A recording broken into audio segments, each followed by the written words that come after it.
Welcome to Balance Your Life podcast. My name is Meghan and I am the host of the show. This podcast is designed to inspire and empower you to start and maintain your own wellness journey so you can become the best version of yourself. Let's begin. Hello, fam. Welcome back to another episode of Balance Your Life podcast. I am your host, Meghan Farrell, and today we are really diving into the world of wellness.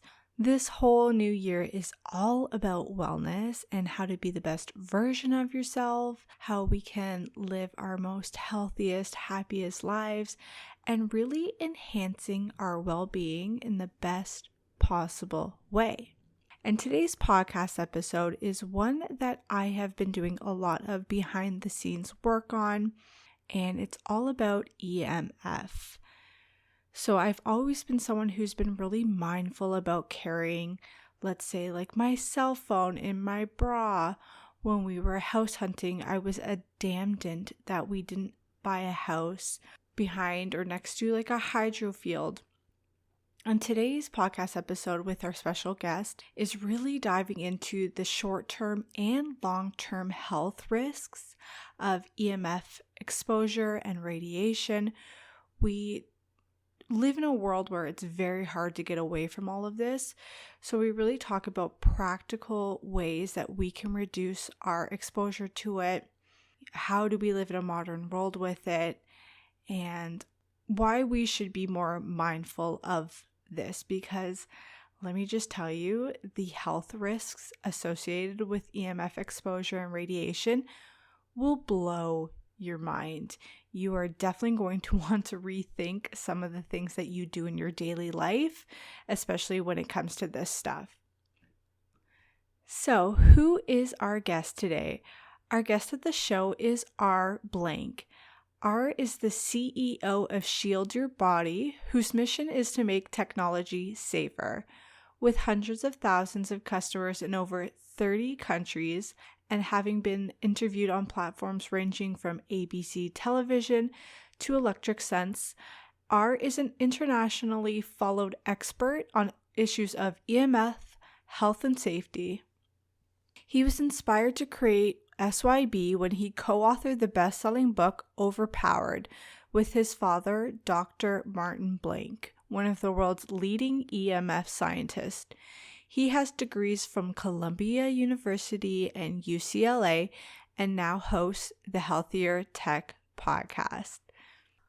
On today's episode, we talk about the short and long-term health risks associated with daily exposure to EMF, practical advice for reducing EMF and radiation in our lives. We also discuss the things we can introduce into our lives to better help protect us against EMF, how EMF affects our immune system, and how many sources of EMF are currently in our home, and so much more. This was a real eye-opening podcast episode. R is full of knowledge. He is an expert in this field. We talk about so much on this podcast episode, and I know this is one that's really going to make you rethink how you are living your life with the potential of exposure to EMF radiation, and I'm hoping it gives you some tips to start to reduce it into your life so that we can all live happier, longer lives.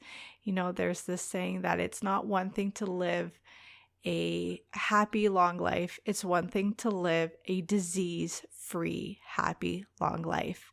And today's episode will hopefully get you on that path.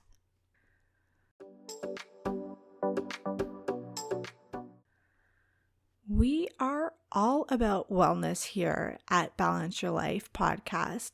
Wellness has been the theme of 2022. And one of my favorite wellness hacks is Energy Bits. Energy Bits are tiny nutrition tablets made purely of algae, a sustainable whole food crop that supports your body and immune system. Some of the benefits include better physical performance, reducing heavy metals and toxins, improving memory, supporting the immune system, recovery from physical exercise, and so much more. I add a handful of these tablets into my smoothies every single day. You've likely seen them on my Instagram stories. It's easy to do, it requires little effort on my end, and it makes a huge difference in my well-being.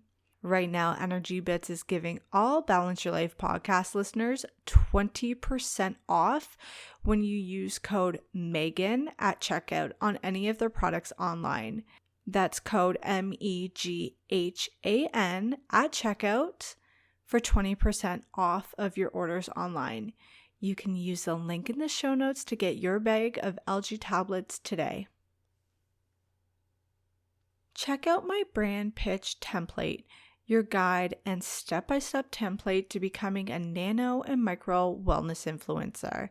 In this guide, I will teach you how to find collaborations and partnerships, how to diversify your reach, pricing yourself, plus you'll receive a very special bonus that I've included. You can use the link in the show notes to check it out and grab your copy of my brand pitch template today.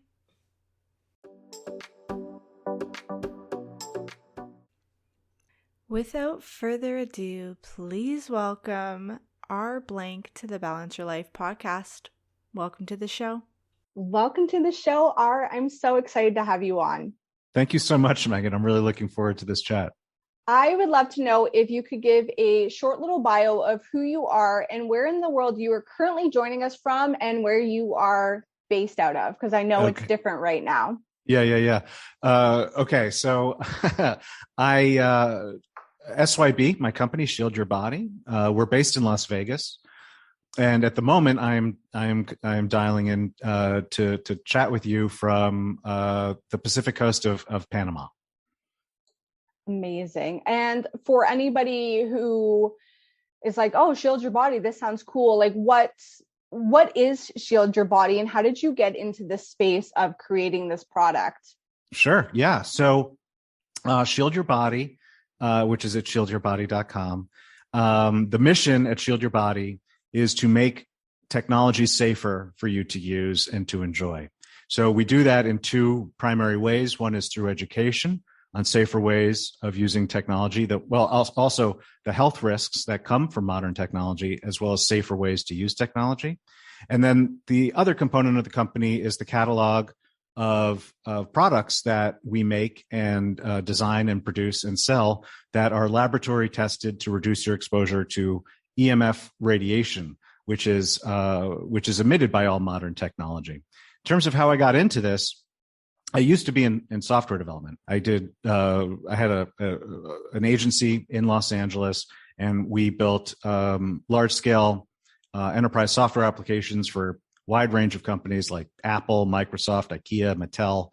And it was about 2012, and my father, his name was Dr. Martin Blank, and he was one of the world's leading researchers into the subject of EMF radiation and its health effects. And he'd gotten a contract to write a book. My dad was a great writer, but his experience really was communicating to other scientists, other academics, advocates, and so forth. This book was meant for the normal, wide consumer audience. And so he asked me for some help. At that point, as I mentioned, I'd been in software development. I'd written a book. I taught on the faculty of the University of Southern California, Viterbi School of Engineering. So I had a lot more experience kind of communicating in these ways. And so he asked me for help. And that's what I did. I jumped in. I co-wrote. The book became known as Overpowered. It is still today one of the best books on this subject of EMF and health effects. And in the course of writing that book, it really hit home to me. Well, let me step back 1 second. I mean, obviously, my father being, my father, I knew him my whole life. So I was aware of the work that he did. And so that's why, for instance, I never had a microwave oven. And when I eventually got a cell phone after college, I knew never to hold it up against my head. But that was really kind of the extent of it. In the course of writing Overpowered, I really realized just how strong the science is indicating human harm, and in fact, harm to all living things from these forces. And then, you start to realize EMF comes from the sources of EMF form the entire infrastructure of modern life, right? So it's our economy, it's our society, it's how we do our jobs, it's how we communicate with people, it's how we entertain ourselves, it's how we store and prepare our food. So you can't go back to a life without EMF unless you're willing to go back to 1850. So I realized there had to be safer ways to use this technology. And that's where the idea came from for what becomes SYB. This is such an interesting topic. And it's something that I've been talking a lot, kind of behind the scenes with, friends, family. And it's this, I think for me, it kind of really came into play when we could go into a whole other topic about this, but when COVID hit and everybody was really kind of like in this limbo about vaccine, not vaccine. And I don't want to dive into that because I feel like that's just like a whole other can of worms to open.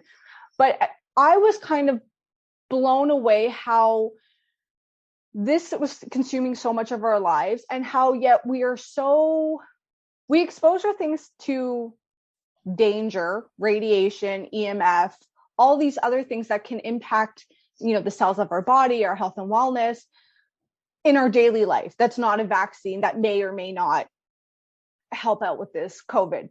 And the more I kind of was thinking of it, like, we don't know what to do about getting vaccines or the flu shot, but yet so many of us are spending hours and hours and hours on our phone. Our phone is in our pocket. It's on our lap. It's, we live behind towers and it's all around us. And, listening to some people speak about it in this wellness space, they're like, I don't have like one of those Nest systems at home because I feel like it gives off dirty electricity. And it just really got my mind thinking of like how much we do on our daily basis. Like you said, a microwave, which I know everybody in friends, family, in my inner circle that they have a microwave, and it doesn't seem to kind of like, well, no, like everybody just like, you have a microwave, like that's the norm. Yet other things that we look out on are like, no, that could be scary, that could be dangerous, but we do things in our daily life that already expose us to disease and radiation and EMF. I would love to know besides a microwave, what are things that we have in our daily life that are leading to exposure to EMF and radiation? Sure. So, let me step back even one bit, right? Because I said, you'd have to go back to 1850 to get a life without EMF. What meant was you'd have to get a life without human-made EMF, because there are certain forms of EMF that are naturally occurring. The one that everyone knows is sunlight. Sunlight is a natural form of EMF, and it's essentially, with a couple of minor exceptions like the Earth's magnetic field, it's essentially the only form of EMF that all life on Earth evolved to live with. Now, there are a few forms of EMF with even more energy than sunlight. And these are things like X-rays and gamma rays. And everyone knows these are really, really harmful, even in very, very small doses. So that's why when you go to the dentist and you get an X-ray, they put on a lead jacket and they leave the room while it's happening, right? Because that's how harmful that stuff is. So the forms we're talking about have less energy than sunlight. And we call these, radio frequency or microwave or ELF. And these come from anything that runs on power and anything that communicates wirelessly. So I mentioned 1850. The reason I picked that number, and it's not an exact number, it's an approximate number, because that's when the light bulb came about. The light bulb was really the first source of exposure of human-made EMF. And then you had the development of a power grid to power the light bulb because everyone wanted a light bulb. And then once you had this power grid in place, people started building out new appliances to run on that network. And so each of these became new sources of exposure in our lives, as well as the power lines, right, that run all of these things. Eventually, they realized you could send signals remotely, wirelessly, using EMF radiation. And so that's when you get technologies like FM radio, television, radar, eventually cell phones, Wi-Fi, Bluetooth. So to answer your question, basically, I mean, there's a lot that emits this stuff, and that's part of the real issue these days, because it keeps the number of sources of exposure in our lives keep increasing, often exponentially, right? It wasn't too long ago that no one had, well, actually, stepping back, it wasn't too long ago that no one had Wi-Fi in their houses. Now everyone has Wi-Fi. Not only do they have Wi-Fi, they have a ton of Wi-Fi devices. But it wasn't too long ago where no one's thermostat was a wireless device. Now, because you mentioned the Nest, it wasn't too long ago that no locks were a source of EMF, right? It wasn't too long ago that watches weren't a source of EMF. It wasn't too long ago that headsets weren't a source of EMF. And yet all of these are increasingly, the wireless versions of these products are increasingly popular. So as you look around a modern house, you're seeing dozens, if not hundreds, of these sources. And if you live in an urban area, like in an apartment building, you're exposed not only to yours, but to those from all of the apartments and structures nearby. And so we're talking about a lot of concurrent exposures that accumulate over time, which is why I believe this is not just me, why I and many others believe this is a growing health risk.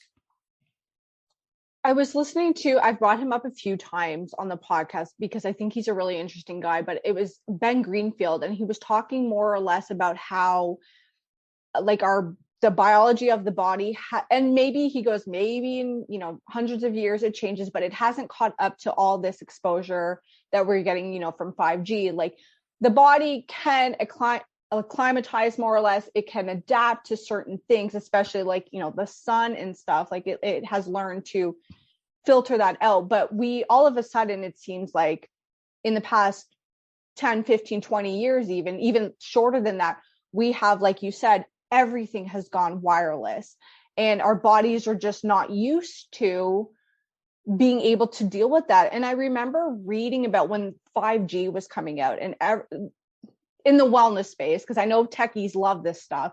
In the wellness space, people were going like, how safe is this actually? And when they came to I think you'll appreciate this, when they came to like put in like Bell TV into our house, I asked the guy, I was like, can we do something other than like 5G? And he looked at me and he goes, like, that's not an option. It has to be 5G, because I'm trying to be really, really mindful about all of this stuff. But even I would love to even back up a little bit about that and say, like, why does this stuff kind of matter? Like, why should we be a little bit more concerned about the exposure that we're doing? If somebody is like, well, like I throw my coffee in the microwave for 20 seconds, like how much harm is that actually doing to me? And like, is it really that bad to be using a cell phone and being on it? Like, why does this stuff matter? Yeah. So it gets to, I mean, one of the challenges and it's not just about EMF, it's about a lot of these toxins in our environment, is that, if something causes immediate harm, you really worry about it. And if something causes harm in the long term, maybe it's easier to put it out of mind. And then especially with technology, right? Because we love technology. We are dependent on technology. Increasingly, many of us are addicted to multiple forms of technology. And so you don't even want to think about the potential harm, because you need it to do your job. You need it to stay in touch. You need it to get that dopamine rush from updating your feed or pinging notifications on your phones. And then you add to it the fact that EMF is entirely invisible. You can't see it, touch it, taste it, smell it. And so for all of these reasons, it's very easy to put it out of mind. The thing in terms of why people, well, how I think your question is really kind of getting into kind of considering what the risk is and how to modify your behavior in the face of that risk. So the risk is, I would say, quite significant. The risk is not immediate harm, right? The risk isn't not that you're going to turn on your phone and get cancer the next day. The risk is, although there are some short-term health impacts. So, for instance, for a lot of people who have trouble sleeping, when they learn, the types of things that I'm sharing, and they turn off their Wi-Fi at night, their sleep can improve within 1 to 2 days. There are scientific studies showing that men who carry their phones in their pockets suffer from significantly decreased sperm counts or infertility.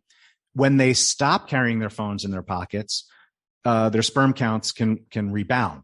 So there's definitely some short-term impacts, but really the bigger concerns are these longer-term things. And so I would say, you have to realize that this stuff is bioactive. This stuff is harmful, but you can't escape it all, right? So people like me don't go around saying EMF is harmful, get rid of it, because that is impossible. In fact, that's kind of how I started talking to you today, right? Explaining that that's not possible.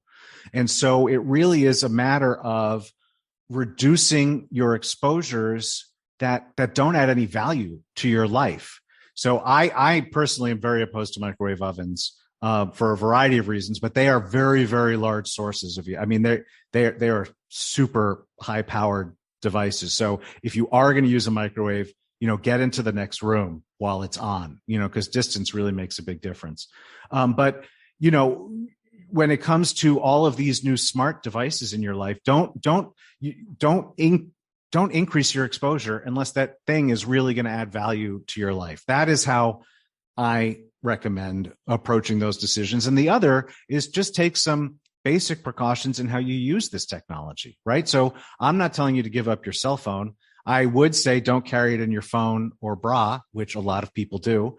Or if you do, to put it into airplane mode. I also mentioned just before, right, turning off your Wi-Fi at night. That's when you're not even using the Wi-Fi. Why get those exposures? So cut out the extraneous and unnecessary exposures. And when it comes to adding new exposures into your life, really think about whether this is something you really will get value from, or whether you're buying it just because it's tech. No, thank you so much for saying that. And I think that's what I really appreciate about what you're doing is you even said, we can't really get away from this. A lot of us depend on it for our jobs. Even in my head, I'm thinking when you had mentioned about x-rays, I go, well, like if somebody is an ultrasound tech or an x-ray tech or a doctor, like they're exposed to it. And it's even with the dentist now, they do x-rays of my teeth and I'm always going, do I have to get this done today? And he's like, yeah. I'm like, because these are things that I've become more aware of, is like the fact that, yes, they leave the room, they put the lead bib on you, if you will. And even if I have to microwave something in the oven, I'll put it in, I'll press start and I bolt away from it as fast as I can. And I don't know, like, it's almost become a little bit more intuitive to me to like, stop exposing myself unnecessarily. I do the airplane mode at nighttime too. I've been on a crusade with my dad because he's like, I can't sleep at night. I'm like, because you have like a million gadgets going on in this room, like turn it off. TV, like people who always have TVs on, I'm like, why? Like turn it off during the day, especially if you're, some people are like, well, I just like it for sound. It's like, I don't know. I feel like we've got to come up with different reasons as to why we're always addicted to technology.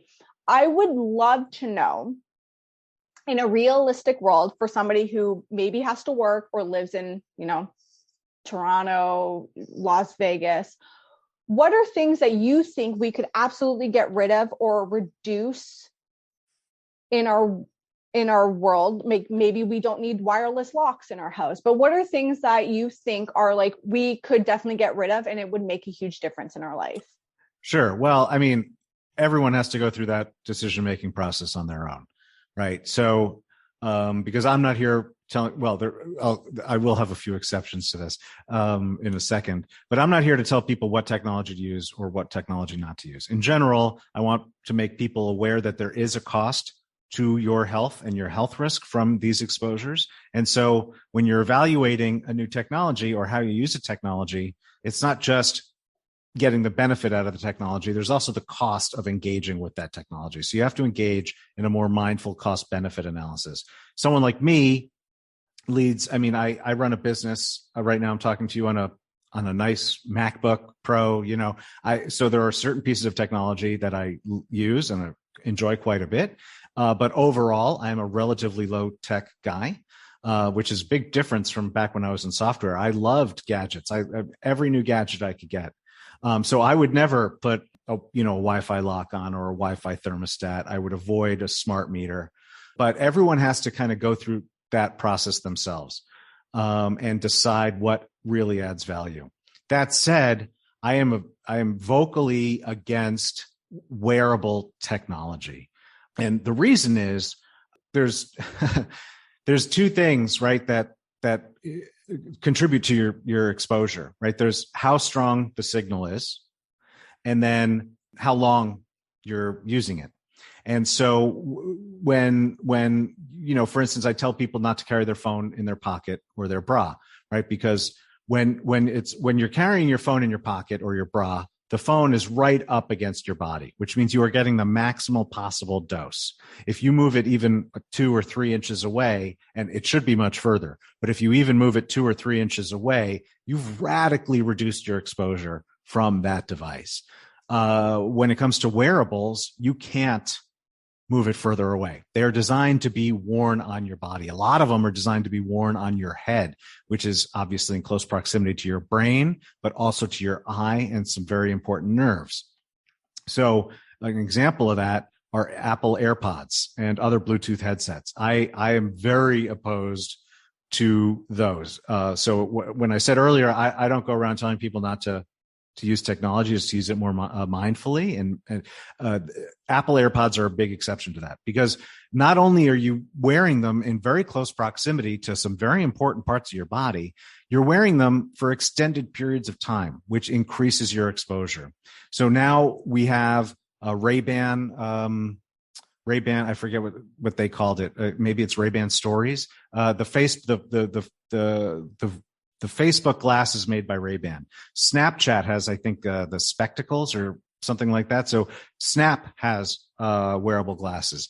Apple is going to be releasing glasses. Fortunately, Google Glass was a failure, but now these are real products from real brands that have been designed for consumer use, consumer acceptance. These are also going to be sources of very high exposures. They don't have to be as strong as a cell phone in order to be an exposure of significant concern. And again, there's no way to use those devices more safely because they are right up against your body. So the wearable tech it's what I'm most worried about these days, because I think we're finally hitting a point where the companies are designing products that are compelling to people, unlike, for instance, Google Glass or even the Oculus VR headsets, which are just not mass market products. We're finally getting to the point where they're doing it in ways that appeal to consumers, and they're going to be marketing them to children. And that is where I'm most, well, I say most worried. And that's where I'm most vocal in my opposition is to those types of wearable technologies. But in general, I wouldn't have a smart lock. I wouldn't have a smart thermostat. I don't even see the value in a smart fridge. Right? What is that? I mean, can you not order your own grocery? Like what? I don't know. I don't understand why you need that. And so, in general, I don't engage with most smart tech, but some of it can add value. And if it does, if you get real value out of it, then do it. Thank you for speaking on that. I have somebody in my life who is every new gadget that possibly could come out, they have, and I'm like, I don't even like going into your house because it's just so like, I just feel like it's so EMF. And even like the Apple AirPods, those, I feel like the moment I saw those, I was like, I feel like this is not a great idea to be sticking these into our ears. And I remember listening a while ago about even the idea of speaking on a cell phone, if you could put it on speaker and keep it away from you because you didn't want it close to your brain. And I feel like these are all things, like you said, they're not necessarily immediate in our world. Like you're not going to hold the phone up to your brain and go, I got brain cancer. But these are long-term potential effects. And maybe even to give it a little bit more of like a real world context, and maybe if you are able to speak on it, I would love to know. When my dad was diagnosed with cancer when he was 25, so like I wasn't in the picture, but they had lived behind a tower field. And he says the doctor had that was one question, do you do this? Are you, a doctor? You're exposed to x-rays? Do you live behind like a tower field? And he was like, yes, like it's in our backyard. And the doctor didn't really say anything about it, but I remember like having this conversation and going, that's so interesting to me that a doctor would ask that. And then, I mean, I wish they had follow up to say, why they had asked that question, but it's amazing to me that I feel like a lot more medical professionals are kind of aware of it, maybe not, but that these things are just so acceptable in our society. Yeah, well, I think awareness in the medical community is slow going, but it is growing. Earlier this year, I attended, it was virtually because, 2021, but the EMF Medical Conference, and that was put on, the presenters were by and large doctors and scientists, but presenting to doctors and nurses and healthcare professionals on the state of the science. So you see awareness growing. I think that's for sure. But it has, it has been slow. One example I would just bring up and talk about with your listeners. There was a doctor, and you'll have to forgive me, I forget the year, but it was a long time ago, and his name was Semmelweis, and he was working in a hospital, and there was just very high rates of mothers dying in childbirth. And he postulated that maybe we should wash our hands before helping the women give birth. And he did the work, and he saw the mortality rates plummet.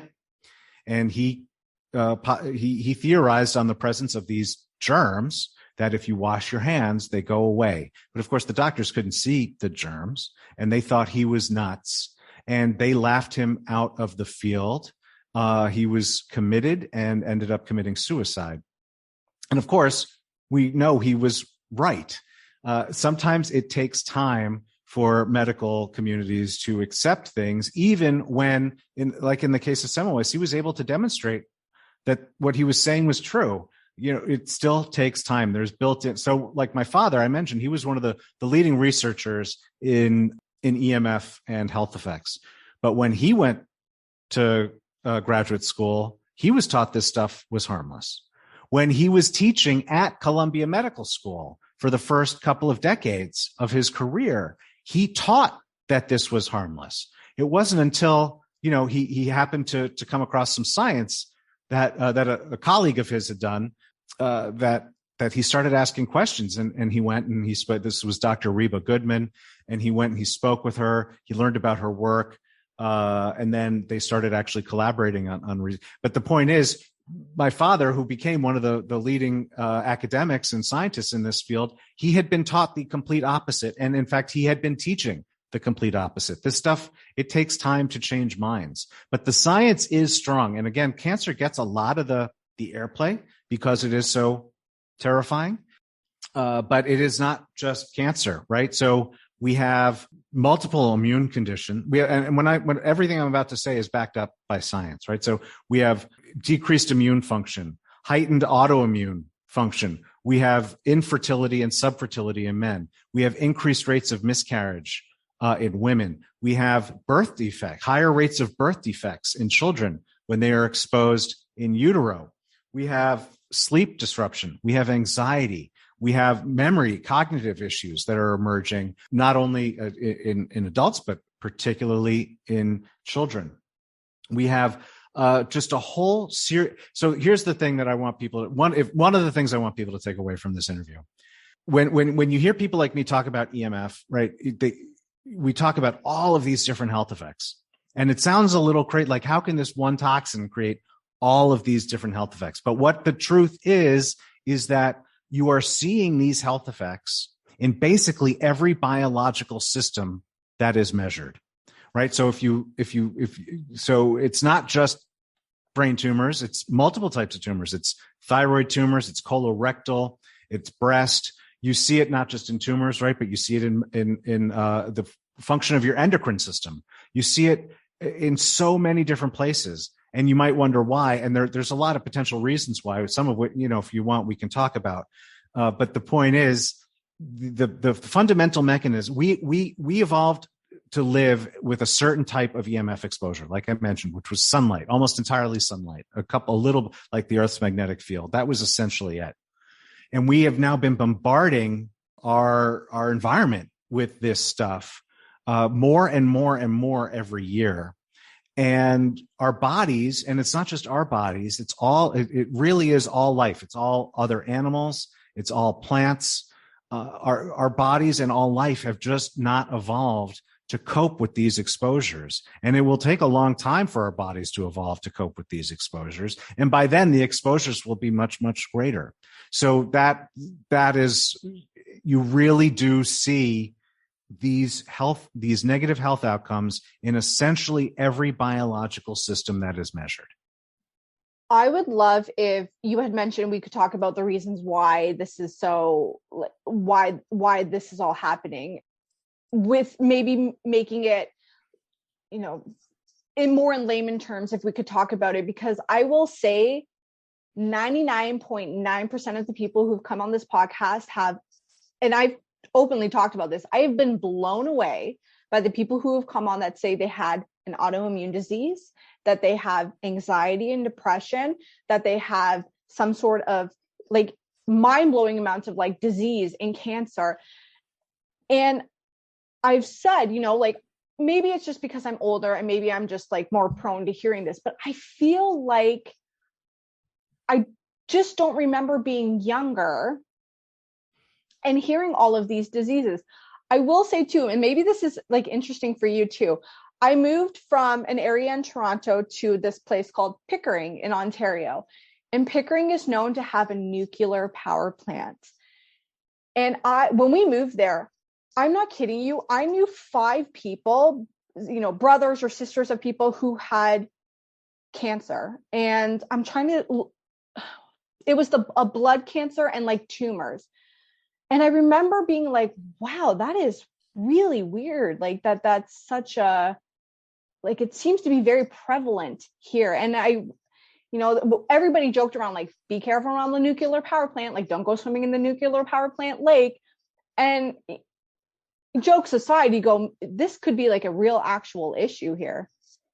Yeah. So in terms of, and there are several mechanisms that have been demonstrated when it comes to EMF exposure, but there's one that I find that's really powerful to help people understand, right? And this is strong science. It goes back to the 1990s. It's been replicated multiple times. There were a couple of doctors, Dr. Henry Lai and Dr. Narendra Singh, and they, at the time, it was the 90s, so they were studying cordless phones, not cell phones, but it's very similar type of radiation. And what they showed by studying rats is that exposure to cordless phone radiation increased something called strand breaks in the DNA. So DNA, as we all know, it's the fundamental building block, right? Because it has all the information, it stores all the information that defines all of our biological systems and defines us as creatures. And DNA in almost every cell in our body has 2 strands. And the 2 strands are mirrors of each other, right? So what they found is that exposure to cell phone radiation led to strand breaks. That's where the strand of DNA breaks. Now, when one strand breaks, the cell can look at the other strand, right, which is the mirror image, and say, oh, I can recreate the broken parts. But that process isn't foolproof. So that's where mutations come from. If both strands break, that's a double strand break, the cell will actually either die or kill itself. Apoptosis is a process by which it'll kill itself. That's actually you certainly don't want all the cells in your body dying, but that is actually a preferred outcome because the cell can't mutate at that point. If it's going to die, right, it won't mutate. So if you have a single strand break, that's what creates the potential for mutation. Now, what they showed is exposure, even very, very short exposure, just a few minutes to cordless phone radiation led to significant increases in the occurrence of strand breaks, both single and double strand breaks. Even more worrying from their data was that this process continued for hours after the exposure. So DNA, right, it's in every cell of every living thing. That is one reason, and we see that EMF exposure can harm DNA in a way that leads to DNA mutations. DNA mutations are a core mechanism by which disease is formed. So we're talking about something that is in every cell, not just of my body and your body, but your pets, the trees outside your window, all marine life, all birds, everything shares this. And we see the impact that this can have on DNA. That is one of the mechanisms. There are others we could go into, but that just shows you a very powerful, I think, example of the type of mechanism that's at play and why it can impact basically every biological system of every living thing, because we're hitting these very fundamental mechanisms. Thank you for speaking on that. I think it's a really, really interesting topic. And I think if we can make it more like applicable in the real world for a lot of people, you know, a lot of us just can't go live in a cave and meditate all the time, although that sounds amazing. Just to, you know, give people, I think a lot of the time people know things that they shouldn't be doing. And then when you kind of give very specific reasons, like, hey, this is why you shouldn't carry a cell phone in your breast pocket or in your pants, and this is the science behind it, it starts to make it a little bit more tangible and like reasons like, oh, okay, this is actually not a great thing. And I think a lot of the time, like, we're prone to seeing like, what is the evidence behind this? What is the scientific benefits, or, you know, the studies that are showing why we should or shouldn't be doing a certain thing? Yeah, well, in this case, the case of EMF, the science, when I keep saying it's very strong, it's thousands of studies. There's actually a review. So my father was one of the authors of something called the Bioinitiative Report. And the Bioinitiative Report was created by a group of international researchers, like including my father, who surveyed thousands of studies on these questions of EMF and health, and then summarized what they found just by surveying the science. But as I mentioned, they surveyed thousands, right? So if you go to bioinitiative.org, you can see the actual report. They summarize it on a conclusions page in pretty accessible language. But and that was just a portion of the science. And that was last updated 10 years ago. And there's been more science. So we're talking about thousands of studies at this point into these questions of EMF and health. It's not just one or two. I mean, people, you know, I'm not going to come on, people like me aren't going to come on shows like this and just start rattling off this science, this science, this science, this study, because it wouldn't make any sense to anybody. But so we pick specific ones to talk about to make specific points. But if you actually go out and look, there's a lot of science on this. In fact, one of the things my company did this year was we created we call it the SYB EMF Health Effects app. And it's at shieldyourbody.com/FX, the letters FX. And we have at the time you and I are talking now, we have about 1,000 studies in there, and we've indexed them based on specific EMF levels. So you can type in a specific level of EMF and then see a whole bunch of science that shows specific health effects at or below that exposure. So there's I'm just trying to hit home the point that there is a lot of science on this question. This is not a poorly investigated area of science. I think one thing that's really on people's mind lately, especially COVID, 2021, 2020, 2021, likely 2022. And where I currently am, we're going into what is known as the cold and flu season. And a lot of people, I think, are really starting to appreciate health is wealth. And, you know, what are things that I can do to support my immune system so that I don't get COVID, or I don't suffer the consequences as badly, or I don't get the flu that knocks me out for 3 weeks at a time.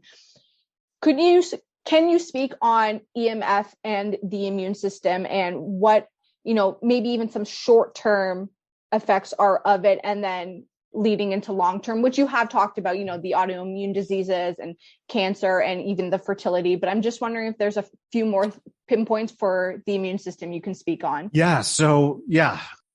Well, I think I mentioned immunosuppression. So immunosuppression is when your immune system doesn't react as strongly as you want it to. And sometimes you actually want that, right? So if you're undergoing certain treatments, you don't want your body to react to those treatments as invasive, right? You want your immune system to sort of stand down. And so you take these immunosuppressive drugs to weaken your immune system so you can undergo these treatments. There's a researcher out of Europe, Ali Johansson, who found in a review of research that exposure to EMF can have the same effect as taking those immunosuppressive drugs, right? So EMF can suppress the immune system. Now, this is probably one of the most important topics in EMF. There's a condition often goes by the name EHS, or electrohypersensitivity. It's sometimes called microwave sickness, sometimes called electromagnetic illness, sometimes just Wi-Fi allergies. And there are the estimates for how many people have this condition are varied. But by one set of estimates, about 3% of people have significant EHS, and up to 35% of people have some degree of EHS. And what this is like I say, it's Wi-Fi allergies. It's effectively an allergic reaction to exposure to EMF radiation. So whereas someone like you or I could walk into a room and be fine, someone with EHS could walk into that same room and start experiencing pain, auditory impact, rashes, and anxiety. And in some people, like I say, the condition is weak and manageable. In others, it is effectively debilitating, and people have to move or give up their jobs and move and upend their entire lifestyle to move to lower EMF environments. So the immunosuppressive behaviors that we've seen can contribute to this type of EHS that we're seeing. And I believe you're going to see more and more and more of this as the levels of EMF in our environment increase. The number of people who will be at a certain will have an exposure sufficient to trigger these types of symptoms will increase as well. And again, it's a really wide range of symptoms: headaches, dizziness, fatigue, nausea, cognitive problems. And so that is, I believe that is I should note, it's formally recognized in a couple of countries in Europe. It's recognized in Medicare billing codes in the United States. And there are a few institutions around the world that actually can diagnose and treat this, including, I believe it's called the Women's College in Toronto. So this is, it's gaining in awareness, and it's also gaining unfortunately in the number of people who are suffering from it. But that was immunosuppression. There are other studies that correlate EMF exposure to autoimmune diseases. So so chronic exposure to EMF radiation can trigger autoimmune diseases such as lupus, multiple sclerosis, and celiac disease.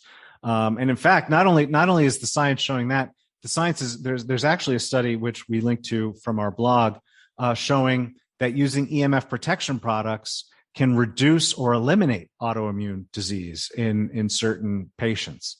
So you see these two different things, right? You see immunosuppression, and then where the immune system isn't working as strongly as it should. And then you also see autoimmune disease when the immune system is so overpowered that it's attacking your own body. I would just throw in a couple. I mean, there's a lot. This is like a whole this could be a whole show on its own.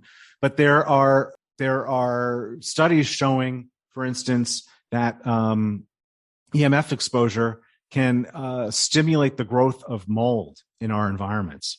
Mold obviously contributes to multiple diseases and can weaken the immune system. Mold can produce 600 times more biotoxins in the presence of certain levels of EMF in the environment. So, and the final thing I would say is, because I mentioned EHS, there are also other serious conditions that people have, like Lyme disease, multiple chemical sensitivity, heavy metal toxicity. What we're finding is that there is cross-susceptibility to these. So if you have Lyme disease, you are more likely to have EHS, and vice versa. The same for multiple chemical sensitivity and so forth. So these immune system conditions make you more susceptible to other immune system conditions.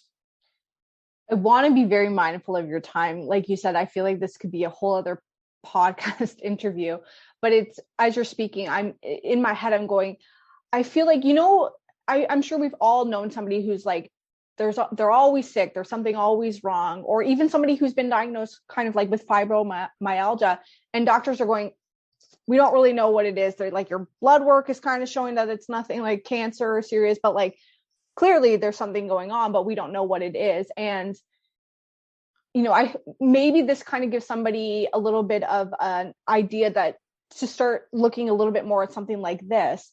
Women's College in Toronto, I know, is like, they look at a lot of, I don't want to say a lot of things that aren't out there, but, even things like pelvic health that can relate to other issues within the body. They tend to look at things, and I won't just signal out women's health, but I guess what I'm saying is, like, I would hope that this inspires somebody, if they are feeling this way, they have been told, well, there's nothing like very obviously wrong with you, except we know you're not doing well, to maybe to start to look at things like this. Maybe they are being exposed to radiation or EMF that's contributing to a suppressed immune system. And, you said it kind of towards the start, little things like removing your cell phone from your pocket, like these little things can start to really compound and make a difference in reducing your levels to it. Which leads me to a question that I would love to ask. What are some free, inexpensive, and maybe even like not really inexpensive, but products, and they can be your own or other ones that you suggest, that can really help us reduce our risk to EMF? Sure. So great question. So the best, this is what I always say, if you come to my website, you'll see it everywhere. The best EMF protection is free. It comes down to what I call the two key rules of EMF protection. And that is to minimize your use of EMF emitting technology and to maximize the distance from that technology when it's in use. Now, minimizing your use, it is kind of intuitive, but because the less of this stuff that you use, the less of these forces you'll be exposed to. But as there is more and more and more tech in our lives, right, I think it becomes more important to just remember that decision, and that you have to engage with that process every other time. So minimizing your use, it is saying no to things like maybe your new smart thermostat or your new smart lock, but it's not only that, right? It's also, I mentioned earlier, turning off your Wi-Fi at night, or turning your phone into airplane mode when you don't need it to actually have an active connection. The less you use this stuff, the less you'll be exposed to. The second key rule is maximizing distance. And maximizing distance matters because the power of EMF radiation diminishes exponentially with distance. So if your phone is an inch away from your body versus 2 inches away from your body, by doubling that distance, you've cut the power of that exposure by 75%. So that's why it really matters to keep this stuff as far away from you as possible. It also really matters. I'd like to underscore this, because as more and more and more EMF is being deployed into our environments, out of our control, right? Neighbors have Wi-Fi, cell towers going up, satellites going into the atmosphere. As more and more of that happens, it is still the stuff that is closest to your body that really makes a huge difference to your own personal levels of exposure. So that's why it's first minimizing use, and second is maximizing distance. Now, you mentioned products, which is what I make and sell at SYB. Products form what I call the second line of defense, because the first line of defense are those two key rules, not getting the exposures in the first place. But a lot of these exposures are unavoidable. So I say not to carry your phone in your pocket, for example, or your bra. And that is very good advice. But some people have to. or they just really want to. There's no other convenient way, but maybe they need it on them for their job. So that's why, for instance, I make the phone pouch, which is just a pouch for your phone, and you put your phone in the pouch and then put it in your pocket or on your belt. And the back of the pouch is lined with the shielding fabric. The front of the pouch is not. So that means the shielding fabric deflects the radiation away from your body, but because the front isn't shielded, your phone can still communicate, and you send and receive text messages and so forth. All of my products are based on this thing, what I just called shielding technology. This is universally accepted technology. It's almost 200 years old, since Michael Faraday invented what we call the Faraday cage, where he showed if you weave conductive metals into certain patterns, you can block and deflect EMF radiation in much the same way that a shade blocks and deflects sunlight. So all of my products are based on this. They are all lab tested, and they're all testable by you as well at home with a meter, a decent quality EMF meter. So you can, because there's a lot of different. If you just search online for EMF protection, there's kind of a really wide range, and some of it maybe doesn't seem so legit. EMF shielding is based on universally accepted science, and my products are all laboratory tested, and I show you how to test them for yourself. So I mentioned the foam pouch, and I have several electronics accessories like that. Another category of products that I make are apparel. So, for instance, I make underwear for men, which is fantastic at protecting the reproductive organs. I make a bandana and a neck gaiter or a neck tube, which it's also for the head and neck, but it can be worn in all these different styles. And that's great it protects the area that it covers. So that's great for either protecting your brain or your thyroid. A lot of people use those products for that. The apparel is great for protecting yourself against sources that are not in your immediate control, right? So if you're out and about in the real world and you want to reduce your exposure to EMF out there, apparel is really the only way to do that. And then a third category is bedding. So I make these bed canopies that create these full 360 degree by 360 degree protective cages effectively around your bed. So they work really well, and they protect you all night long. So they provide tremendous shielding, and they do it all night long. So, that's obviously not 24 hours a day, but it's about a third of the day. And it's a really important third of the day because that's when you're supposed to be resting, rejuvenating, re-energizing for the next day. And so and again, that is great because it's really hard to shield your entire house, but you can buy and install a canopy, and then your bed becomes this refuge, so those are really the three categories of products that I have, which is, like I say, electronics accessories like my phone pouch, apparel like my boxers and my bandana, and then canopies. I think these are all, I keep saying to you, like, you are somebody I think who recognizes we can't get away from this, but you're doing what you can to help everybody reduce their amount to it, which I think is absolutely incredible. And I would just like to ask if there's anything that I haven't asked you.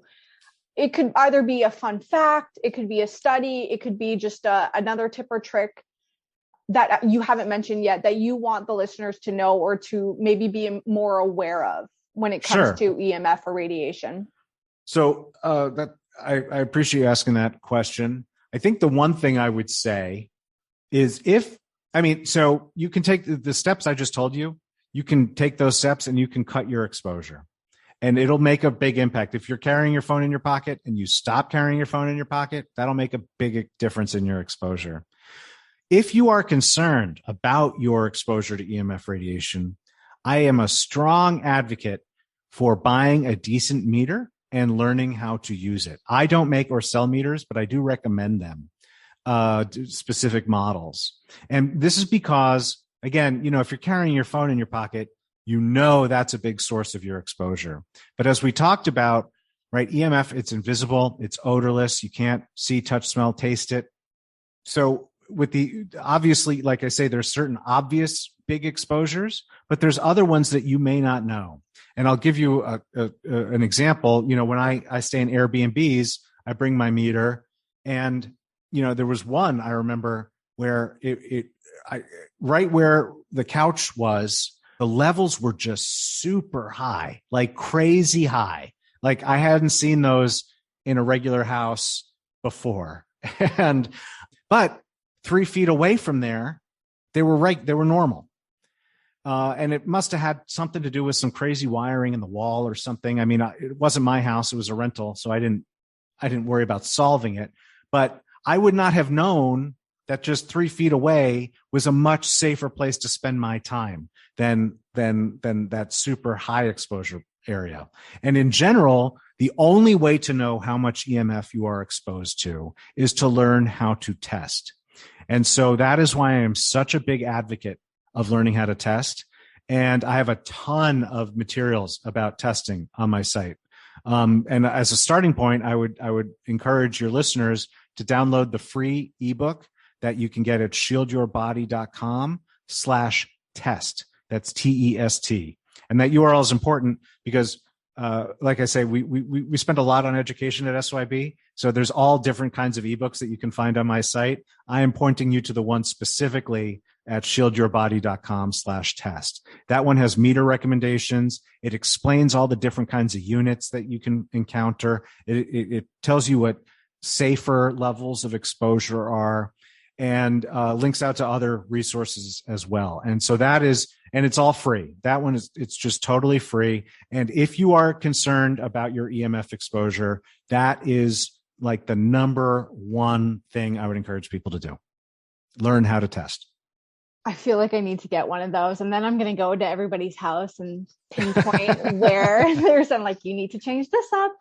If people want to learn more about you, maybe they're just really fascinated by this conversation, maybe they want to purchase some of your products or just kind of check out more of your resources, can you once again let everybody know where they can go find your website, where they can find you online and all of that stuff?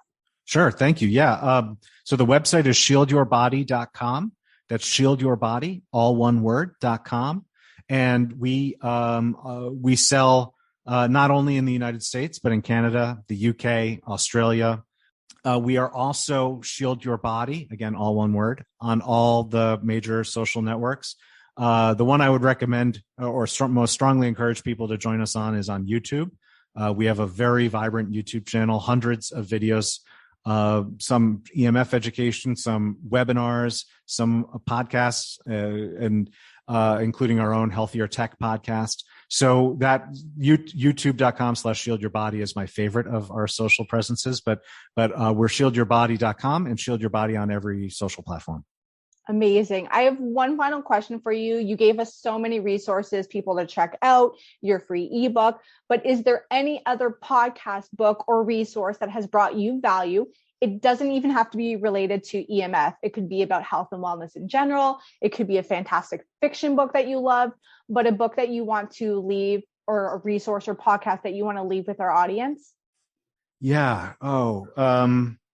I'm a big fan of podcasts. And there's this whole genre of them that are kind of radio plays.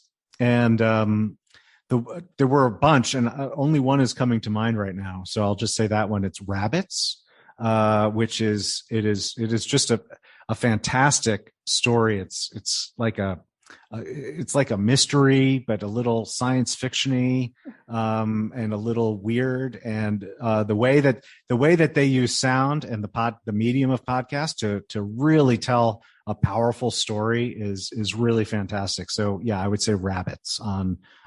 So you can search for that on iTunes or Spotify or wherever you get your podcasts. Oh, amazing. Ara, thank you so much for coming on the show and sharing your knowledge and expertise. I will make sure everything is linked in the show notes so people can go right to there to connect with you. I appreciate you coming on so much and sharing your story.